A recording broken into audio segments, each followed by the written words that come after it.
दोस्तों, आज भारत और साउथ अफ्रीका के बीच तीसरा वनडे मैच खेल गया और ये मैच बेहद रोमांचक रहा। जी हाँ, इस वीडियो में हम आपको इस मैच का पूरा हाइलाइट्स बताएंगे, तो वीडियो को अंत तक जरूर देखें।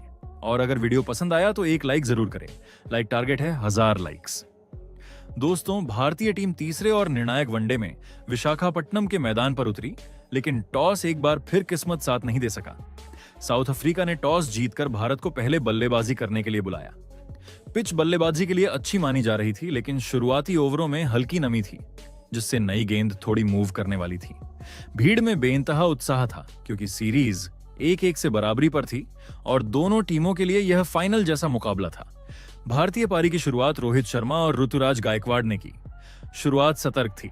पहले 2-3 ओवरों में दोनों बल्लेबाज पिच का मिजाज समझते दिखे। गेंद स्विंग कर रही थी और अफ्रीकी गेंदबाजों ने कसी हुई लाइन रखी थी। हालांकि रोहित ने शुरू से ही क्लास दिखा दी। जैसे ही थोड़ी सी चौड़ी फुलर गेंद मिली, उन्होंने शानदार कवर ड्राइव खेलकर भारत को पहला चौका दिला दिया। यह शॉट साफ संदेश था कि रोहित आज बड़ी पारी के मूड में है। दूसरी ओर ऋतुराज को शुरुआत में थोड़ी दिक्कत हुई। बर्गर की गति और यानसन की उछाल ने उन्हें परेशान किया। कुछ गेंदें एज होकर निकल गईं, लेकिन गायकवाड़ ने संयम नहीं खोया। जब मौका मिला, उन्होंने बैकफुट पर जाकर जोरदार कट शॉट मारा, जिससे गेंद चौके के लिए सीमा रेखा पार कर गई। इससे उनका आत्मविश्वास बढ़ा। भारत की शुरुआत ठीक ठाक थी। रन तेजी से नहीं आए, लेकिन विकेट भी नहीं गिरा। रोहित धीरे धीरे लय पकड़ रहे थे। उन्होंने तेज गेंदबाजों पर कुछ खूबसूरत फ्लिक और ड्राइव खेलकर रणगति बढ़ाई। हालांकि दक्षिण अफ्रीका को पहला मौका तब मिला जब रोहित ने एक उछाल भरी गेंद पर हुक लगाने की कोशिश की और गेंद हवा में चली गई, लेकिन फील्डर उससे चूक गया। रोहित को जीवनदान मिला और उन्होंने इस मौके का शानदार उपयोग किया, लेकिन भारत यह शुरुआत बहुत देर तक बनाए नहीं रख पाया।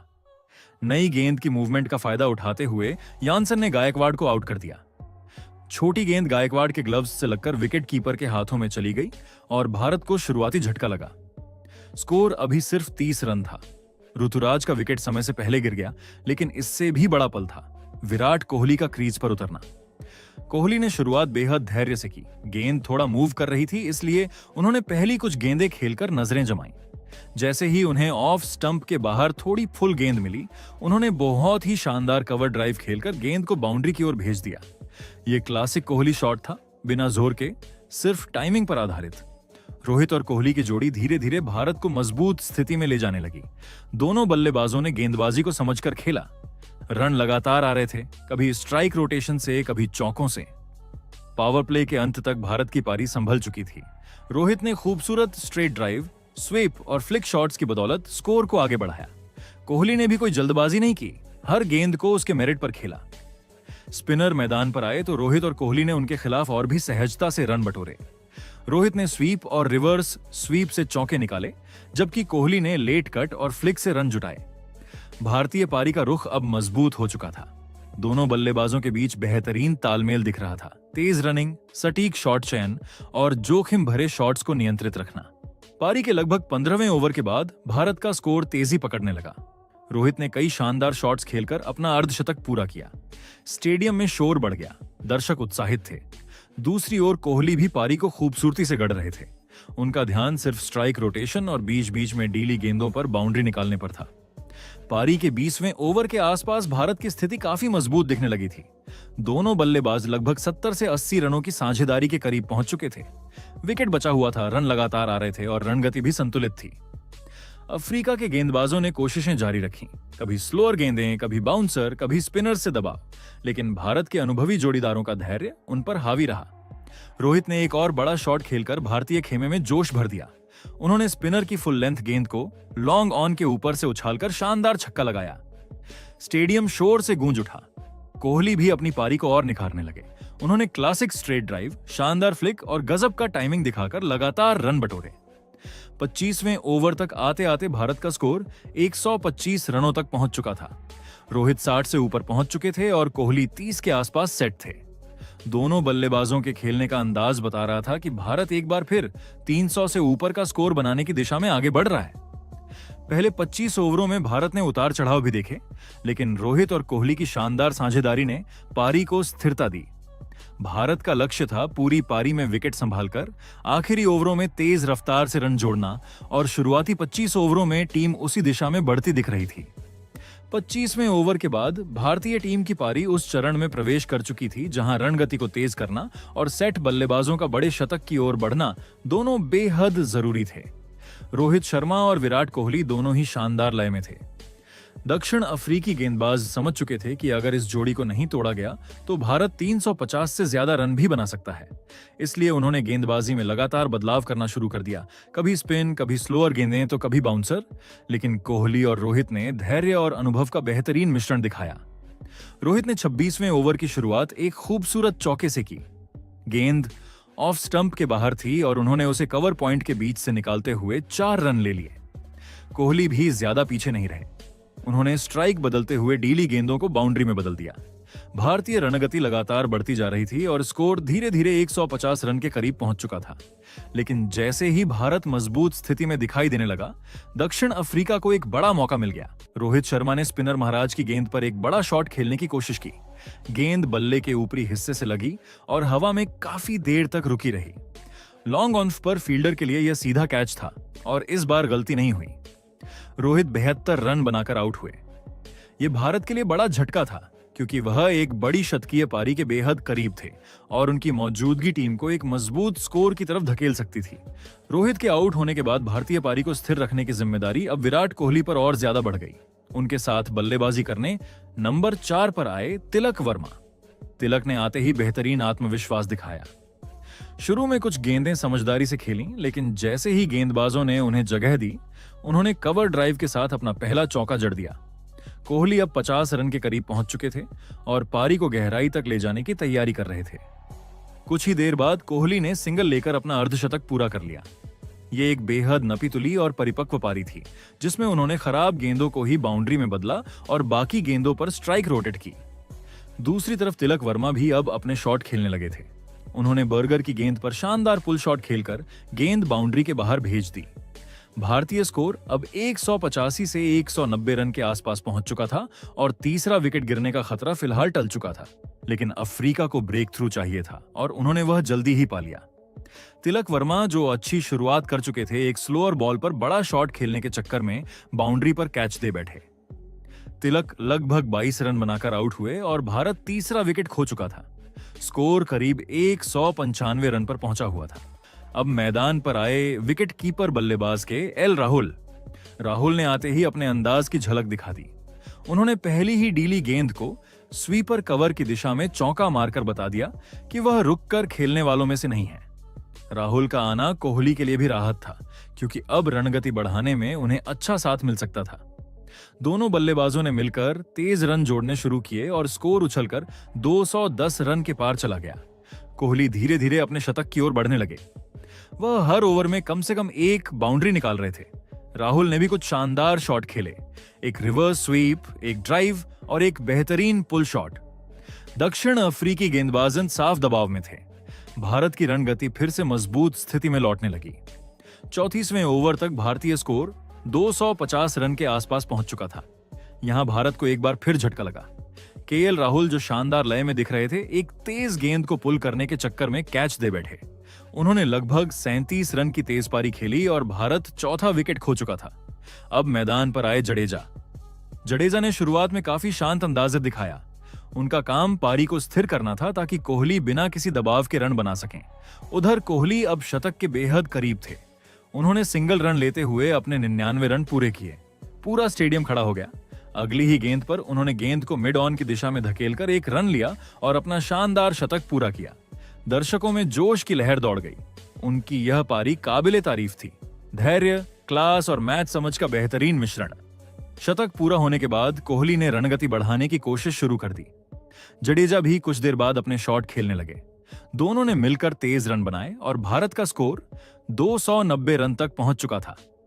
अब मैच अंतिम 15 ओवरों में प्रवेश कर चुका था। यहां दक्षिण अफ्रीका को अहम सफलता मिली। विराट कोहली एक बड़ा शॉट लगाना चाहते थे, लेकिन गेंद बल्ले से ठीक तरह नहीं लगी और वह लॉन्ग ऑफ पर कैच हो गए। कोहली 110 रन बनाकर आउट हुए। यह भारत के लिए बहुत बड़ा झटका था क्योंकि वह पारी के आखिरी चरण में शानदार फिनिश दिला सकते थे। अब पारी की जिम्मेदारी सुंदर और जडेजा पर आ गई। सुंदर आते ही रन बनाने में जुट गए। उन्होंने कुछ बेहतरीन शॉट्स खेले और रन गति को बढ़ाने की कोशिश की। जडेजा ने भी सिंगल डबल लेते हुए स्कोर को आगे बढ़ाया। दोनों ने मिलकर आखिरी 5 ओवरों में अच्छी साझेदारी की। अंतिम ओवरों में भारत ने तेजी से रन बनाए। जडेजा ने 2 बेहतरीन चौके लगाए, जबकि सुंदर ने एक शानदार छक्का मारा। इन दोनों की छोटी लेकिन महत्वपूर्ण साझेदारी ने भारत को एक मजबूत स्कोर तक पहुंचाया। इस तरह पहले बल्लेबाजी करते हुए टीम इंडिया ने 365 रन बनाए।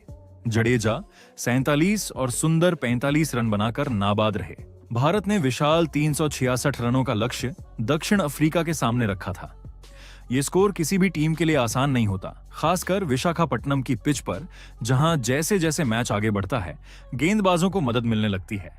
लेकिन दक्षिण अफ्रीका की टीम चेज के इरादे के साथ मैदान पर उतरी। उनके ओपनर एडन मार्कराम और क्विंटन डी कॉक ने शुरुआत तो संभल कर की, लेकिन वे जानते थे कि इतने बड़े लक्ष्य के सामने शुरुआत में ही विकेट बचाना सबसे जरूरी है। भारत की ओर से पहला ओवर लेकर आए अर्शदीप सिंह। उन्होंने पहले कुछ गेंदों में स्विंग निकालने की कोशिश की और डी कॉक को रोक कर रखा। डी कॉक ने 1-2 गेंदों को खूबसूरती से छोड़ा, लेकिन ओवर की आखिरी गेंद पर उन्होंने कवर के ऊपर से शॉट खेलकर चौका हासिल किया। दक्षिण अफ्रीका को लगा कि शायद यह शुरुआत स्थिरता दे देगी, लेकिन भारत ने जल्दी ही वापसी कर ली। हर्षित राणा दूसरे ओवर में गेंदबाजी करने आए और उन्होंने अपनी उछाल और गति से मार्कराम को तुरंत परेशान कर दिया। एक गेंद अचानक उठी और मार्कराम उसे ठीक से खेल नहीं पाए। गेंद हवा में गई पर थोड़ी दूर गिर पड़ी। भारत को पहला बड़ा मौका मिल सकता था, लेकिन वह कैच हाथ से निकल गया। हालांकि शुरुआती घबराहट के बाद दक्षिण अफ्रीका ने रन बनाना जारी रखा और स्कोर धीरे धीरे बढ़ने लगा।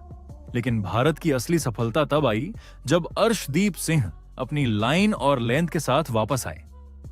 उनकी एक फुलर लेंथ की गेंद पर डी कॉक ने बड़ा शॉट खेलने की कोशिश की, लेकिन गेंद बल्ले के बीच में नहीं लगी। गेंद हवा में ऊंची उठी और मिड ऑन पर खड़े वॉशिंगटन सुंदर ने शानदार कैच पकड़ लिया। डी कॉक सिर्फ 13 रन ही बना सके। दक्षिण अफ्रीका का पहला विकेट 22 रनों पर गिर चुका था। इसके बाद मैदान पर आए कप्तान टेम्बा बावुमा। बावुमा ने शुरुआत में कुछ शानदार शॉट्स खेले और मार्कराम के साथ मिलकर रन गति बढ़ाने की कोशिश की। भारत ने अपने स्पिनरों को जल्दी लाकर दबाव बनाने की कोशिश की। कुलदीप यादव ने अपनी टर्न और फ्लाइट से बल्लेबाजों को रोके रखा, जबकि जडेजा ने कसी हुई लाइन से रन रोकने में मदद की। बावुमा और मार्कराम दोनों धीरे धीरे सेट हो रहे थे और कुछ ओवरों बाद रनगति बढ़ने लगी। दक्षिण अफ्रीका की पारी का सबसे अच्छा चरण तब शुरू हुआ जब मार्कराम ने भारतीय स्पिनरों पर हमला करना शुरू किया। उन्होंने जडेजा पर एक शानदार छक्का और चौका जड़ा। बावुमा भी पीछे नहीं रहे। उन्होंने कुछ खूबसूरत ड्राइव लगाए और साझेदारी 60 रन के पार चली गई। ऐसा लगा कि दक्षिण अफ्रीका मैच में वापसी कर रहा है, लेकिन यहां भारत को वह सफलता मिली जिसकी उन्हें तलाश थी। हर्षित राणा अपनी तेजी और सटीकता के लिए जाने जाते हैं और उन्होंने बावुमा को एक छोटी गेंद फेंकी। बावुमा पुल शॉट खेलने गए, लेकिन टाइमिंग गड़बड़ा गई और गेंद हवा में उठ गई। मिड विकेट पर खड़े विराट कोहली ने बिना गलती किए कैच पकड़ लिया। बावुमा 28 रन बनाकर आउट हो गए और दक्षिण अफ्रीका को दूसरा बड़ा झटका लगा। अब दक्षिण अफ्रीका का स्कोर 80 रन पर 2 विकेट था। मैच को अब संभालने की जिम्मेदारी ब्रेविस और मार्कराम पर थी। ब्रेविस ने आते ही गेंदबाजों पर हमला बोल दिया। उन्होंने कुलदीप की गेंद पर लंबा छक्का जड़ा और फिर अगली गेंद पर चौका। भारत को लगने लगा था कि यह साझेदारी खतरनाक दिशा में जा सकती है, लेकिन कुलदीप यादव ने ब्रेविस को ज्यादा देर नहीं टिकने दिया। अपनी एक टर्न लेती गेंद पर उन्होंने ब्रेविस को गुमराह किया। गेंद बल्ले का बाहरी किनारा लेकर स्लिप में चली गई और कैच पूरा हो गया। ब्रेविस ने 24 रन बनाए और दक्षिण अफ्रीका को तीसरा झटका लगा। उधर दूसरी तरफ मार्कराम अपनी शानदार बल्लेबाजी जारी रखे हुए थे।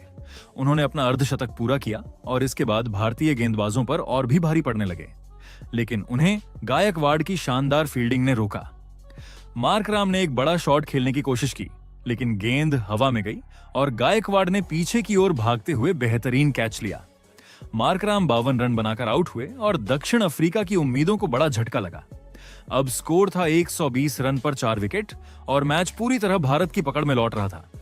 इसके बाद दक्षिण अफ्रीका की पारी लगातार दबाव में आती चली गई। मैथ्यू ब्रीड्सके ने कुछ अच्छे शॉट्स खेले और रन बनाए, लेकिन भारत लगातार विकेट निकालता रहा। जडेजा ने एक शानदार गेंद पर मिडिल स्टंप उड़ा दिया और 5वां विकेट गिरा। इसके बाद बोश और यानसेन ने कोशिश की, लेकिन भारतीय गेंदबाजों ने कोई डील नहीं दी। अर्शदीप ने अपने दूसरे स्पेल में और भी खतरनाक गेंदबाजी की। उन्होंने लगातार 2 विकेट निकालकर दक्षिण अफ्रीका को बैकफुट पर धकेल दिया। कुलदीप और जडेजा ने बीच में रन रोकने का जिम्मा निभाया, जबकि हर्षित राणा ने अंतिम ओवरों में विकेट झटके। अंत में दक्षिण अफ्रीका की पूरी टीम 245 रन पर ऑल आउट हो गई। वे लक्ष्य से काफी दूर रह गए और भारत ने यह मैच 121 रन से जीत लिया। भारत की इस जीत में गेंदबाजों का शानदार प्रदर्शन रहा। अर्शदीप ने 3 विकेट लिए, हर्षित राणा ने 2 विकेट झटके और कुलदीप, जडेजा व सुंदर ने रन रोककर दबाव बनाए रखा। भारत ने यह मुकाबला जीतकर सीरीज को 2-1 से अपने नाम कर लिया और शानदार वापसी दिखाई।